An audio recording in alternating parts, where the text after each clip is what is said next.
magkakaroon ng relasyon sa Batang Quiapo. Usap-usapan pa rin hanggang ngayon ang inilabas na bagong era ng Ang Batang Quiapo.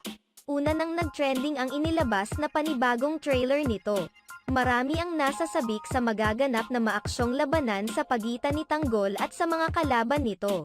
Marami rin ang nag-aabang kung mababawi na ba ni Tanggol sa pagkakataong ito ang marangyang buhay na ipinagdamot sa kanya. Bukod dito, marami rin ang nag-aabang sa magiging papel ng sexy actress na si Ivana Alawi sa serye. Gagampanan ni Ivana Alawi ang papel ni Bubbles sa serye. Marami naman ang napapatanong kung magiging kakampi ba ito ni Tanggol o isa sa mga kaaway.